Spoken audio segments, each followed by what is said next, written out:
For those of you who haven't spent a lot of time reading American history, the title was an echo of a speech that every young American has to learn in the middle of the Civil War between the North and the South of the United States. President Lincoln gave this famous address called the Gettysburg Address, and we all have to study that. And the critical line there was he was trying to justify why we had gone to war against each other, why we were fighting that war. And his basic line was whether government of the people, for the people, and by the people will perish from this earth. That was a little bit American-centric to think we were the only place where this was going on, where democracy. But the point I was trying to make for the American audience was that, in fact, it had perished in some sense, but not through a war, but through a failure to have a real democracy working, that it was no longer a government of the people, for the people, and by the people, but a government of the 1%, for the 1%, and by the 1%.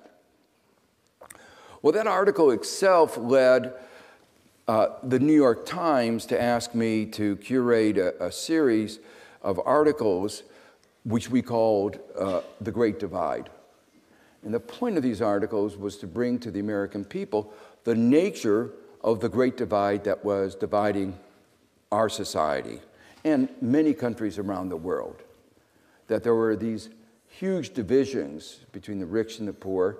And the division, as you say, the 1% became the slogan of the Occupy Wall Street. It was a division not between the middle class and the upper class. It was a division between the 1%, or as the data actually shows, the 1/10 of 1%, and the rest, the 99%. And this was, as I say, a fundamental shift in our thinking about what the nature of American society was. Because we had all thought of ourselves as the middle-class society. We had created a middle-class society.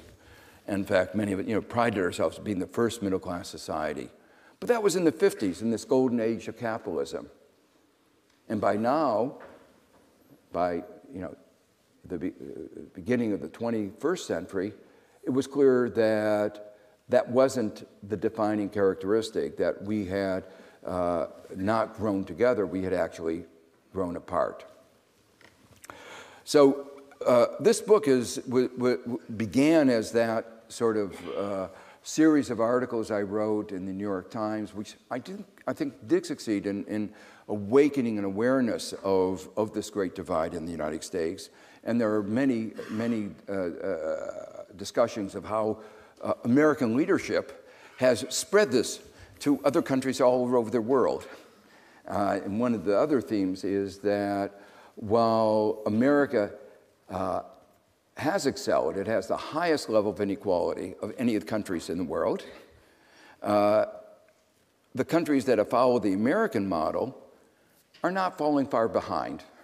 And of course, the UK is among the countries that have been following the American model. In fact, in the rest of the world, it's referred to as the Anglo-American model, not Angela Merkel, but Anglo-American, and that is something that should be very troubling here in the UK, because things have gotten much worse. So what I try to do in the book is talk about the dimensions of inequality, the causes, the consequences, and the policies that might enable us to do something about it.